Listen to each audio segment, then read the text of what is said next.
Hey everyone, and welcome back to Let's Play Super Metroid. And last time we got us the power bombs and did a couple of other things in this area of Red Brinstar. And I think we finished up everything in this shaft. So now all we need to do is head back to Norfair. I'm going to move this mic down a little bit because you can hear every time I breathe out. And it's a problem that a lot of people have with their mics, because they put them too close to their mouth. But at least if you know what causes that problem, it's good that you can fix it. Okay, so in order to get back to Norfair, we basically just have to go back the way we've came. And if you don't remember that way, well, go watch, like, what was the last part. So, and you will see. Okay, so, I was gonna say, oh yeah, I've been watching Nintendo Capri Sun's Let's Play of this because he did do one, and it was kind of an improv little thing, meaning that he was just going off the top of his head on most things. Unlike me, where, you know, I'm using notes and everything. But, and, just in case something I do say happens to be coincidental with anything that he's said in his LP of that game. When I was watching that LP, I wasn't actually, like, paying attention to it. I was doing, I was typing out an essay that we have to do for my English class while watching that, because I thought, you know, might as well see someone else's LP who's done this game, or might as well watch another LP of this game to, you know, see what I got coming up for me. But I wasn't really paying attention that much. I mean, I watched little snippets of it here and there, but he showed how to do the mock ball, and that is a very interesting sequence breaking technique that you can use. But I'm actually, I'll show you all the basically known and easily doable techniques in this game once I go back and beat, like, after I beat the game, I'm gonna go back and do like a little bonus video where I show you all the different beam combos and stuff like that, and all the tricks, and the mock ball will be part of that. Like, you could use the mock ball right here and get past this little part right here and get the ice beam early, but that's not particularly something I like doing. I don't even know how to do the mock ball, besides seeing how NCS did it, which, you know, he wasn't really too concerned with explaining it exactly, but I ain't complaining. I'll figure it out. So anyway, yeah, now what you need to do basically is get back to this point where we went up to get the ice beam, and these blocks right here, well, let's see, can we get through the hole? There we go.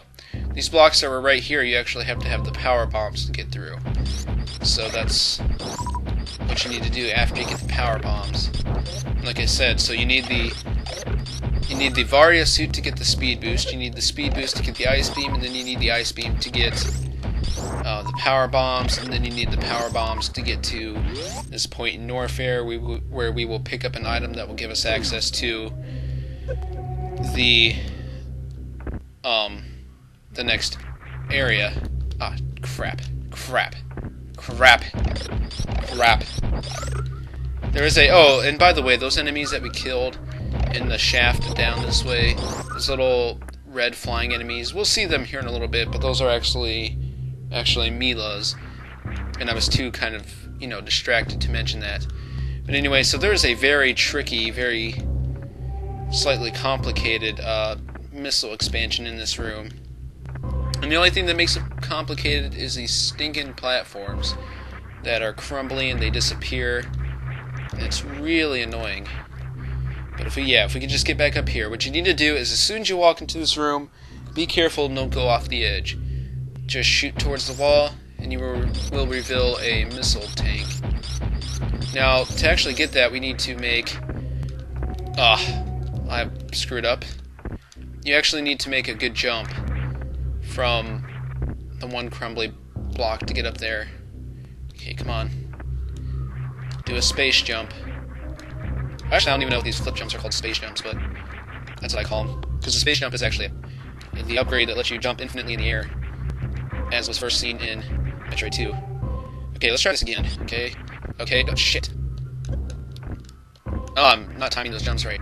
Okay, so basically what I'm doing wrong is I keep flip jumping over to the platform, and that's really messing me up because I can't jump. Basically, if you jump as soon as you see the dust, you will be fine. Or you won't be fine like me and keep screwing up. Okay. Shit. This isn't really that hard, it's just that I, am kind of down on my luck right now, apparently. Okay. Jump! Yes! Jump! Oh. Okay, get back up there. That's the hard part. That's half the battle is getting up there. Okay. Oh,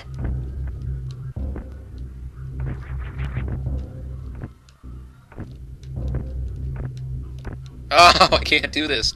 Okay. Jump. Don't. Okay, jump. Okay, collect your bearings. Back up there. Okay.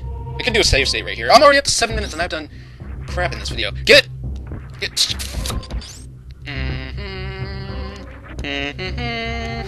Don't ask me why I'm humming to that tune. Probably because I just lost my dignity. Okay, maybe I'll just, speed this part up. That seems, fair. I love hearing my voice sped up for some reason. It sounds like it was a bad addition for the Alvin and the Chipmunks. Oh, why don't go into your morph ball. Okay, up. Okay, jump. Okay, jump. You're jumping too early. Okay, up. This is just as bad as that one in, the original Metroid that makes you, morph something over the hole. I don't even know how to describe that. Okay. Yes? No, wait, it's this one. Yeah, get it? Yeah, there we go. Cool beans. Okay. We did that. Now we can move on. And what we'll do is we'll just fight the boss in this part. And maybe do a little bit more of what's coming up and then moving on. Here we have red space pirates. I'm not actually sure if they are invincible to anything. I wish I would have found out. Oh, what? Okay, well apparently these are speed boost blocks. Oh, okay. Oh, pfft. Just about as weak as anything else. Okay. Alright, so we come in here, and we get ready to fight the next boss. And this is just a mini boss. It's not an actual, guardian or anything, but it is technically the boss of Norfair, I guess you could say. So, here we are! Crocomire. That's the name of this boss. It doesn't have any HP, technically, so to beat this boss, you just shoot it in the mouth and it backs up.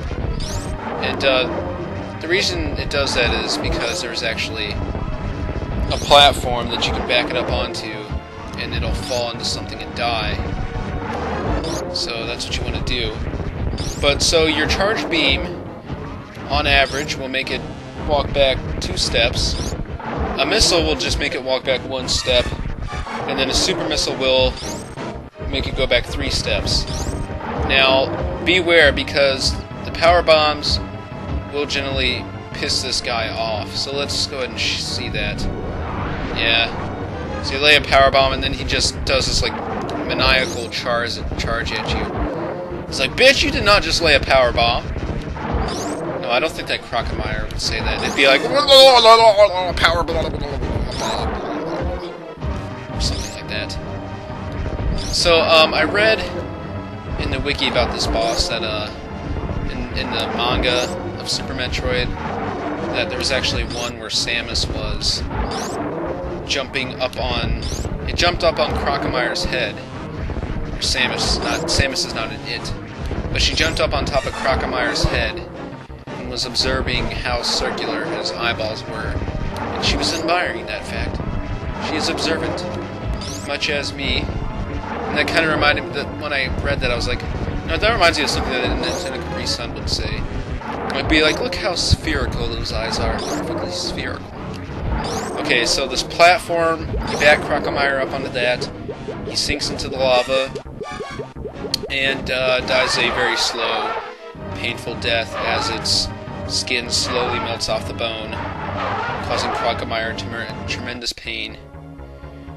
Okay, so there is a there's an energy tank that's actually across this acid pile, so I'm actually going to attempt to get that. But I don't want to jump through the lava because I know that if I try, I will die, so we'll just do that. Okay, whew.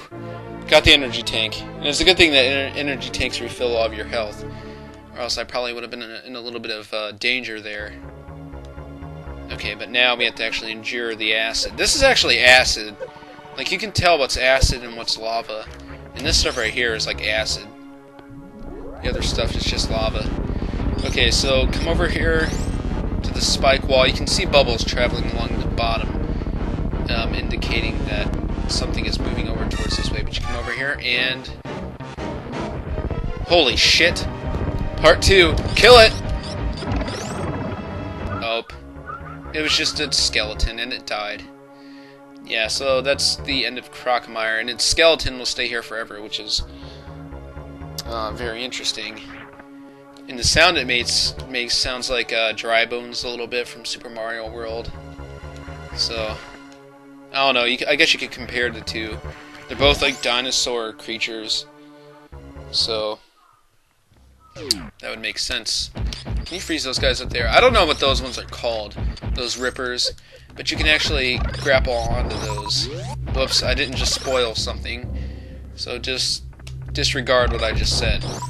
Okay, so now let's keep going through this tunnel, because basically we need a certain item to get back out of here after coming this way. So jump down here, and these are the normal violas, the ones that just move along the platforms. These aren't the multi-violas, they're just normal violas.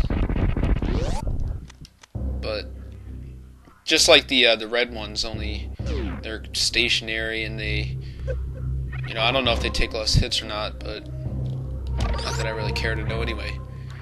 Okay, so in this room, just jump across these platforms. Pretty basic stuff, pretty elementary. Get the missile expansion. And that's actually our 17th one. Not our 17 one, because that sentence doesn't make sense. But, so I think there's like 40 something in the game. I know I mentioned that, like, in the very first part. And there's actually 14 energy tanks. So I don't know why I'm just busting out with that information right now. I said that I would put it in an annotation on the very first part when I found out how many there actually was. But, yeah, I was lazy, so I never did that. And so, in fact, speaking of annotations, I really need to go back to all my past, like, 20 Wind Waker videos and put in the annotations for the end. I've been really lazy about that. But how can you blame me for something that's been going on for the better 90% of a year? I mean, what do you expect? Okay, so those were Mila's, by the way. I just kind of killed them. I said I would mention it, but okay. Now what you need to do is speed boost here, jump when you get to the peak of that slope, and you will make it over here. But I think there's actually an energy tank in this room, or a missile expansion, I mean. So, in fact, let's test my theory. I kind of don't think there is, but yeah. Yeah, you need to run, charge. Okay, let's try that again. Run, charge, jump over to here, and then lose it. It's confusing because, I mean, this is just a short way to get it. You can come back when you get this item that we're about to get, but honestly, I don't see the point. Oh, and I was too far over. Doesn't that suck? Okay, well, just go right, There. Okay, that should be good. Yep. There we go. And then you can use this little trail to the right to just get back down. And I think that's what I'll do. Okay. And now we just have to do this nice little ramp thing. And they actually kind of replicated this in Metroid Zero Mission, although the ramp was like a lot smaller, or like the gap that you had to jump over was a lot smaller. I found that very interesting. And anyway, here we go. We get the Grappling Beam, which is a really awesome, awesome item. Actually, one of my favorite items in this game. I'm probably going to say that there's a lot of my favorite items in this game because I like the items in this game, whether or not they're new or upgraded forms of ones from the previous Metroids. I still like them. Okay. So, more wall fires. I forget what those guys are called. I think they're Foons. But I'm just going to call them wall fires because that's what I remember them from in Metroid 2. Those wall fires that die with one hit. So, okay, down here I'm going to go ahead and show off an enemy. Oh, well, not there, because we know what those are. Actually, I don't really remember, but I'm sure if you look back and see the video when I first encountered them back in Norfair, you can see the name of them. But anyway, these right here are Pyos, or Puyos, or something like that. And they're kind of like these elastic, weird-looking things, and they die with the Grappling Beam. So this is like the first instance you can actually see that the you realize that the Grappling Beam can actually kill enemies, and it can. It's not very strong, and it doesn't even affect certain enemies, but it's still decent. There's actually an enemy that comes up later on that is actually invincible to all your other, well, most of your other items, except for the Grappling Beam. So we'll see that later. That's like in the next area that we go to. Alright, so we've gotten everything there. We got the Grappling Beam. Let's go ahead and grapple onto this guy. Don't know its name, although I'm pretty sure it's a variation on the word Ripper, like how the T-Ripper was.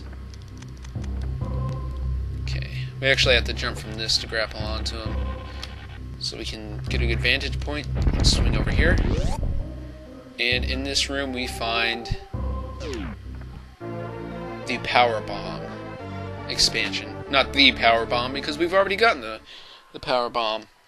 So, anyway guys, I'm going to go ahead and stand here and imitate an item. And I will see you guys next time, because this part is up to like 20 minutes. So I will see you guys next time. Bye.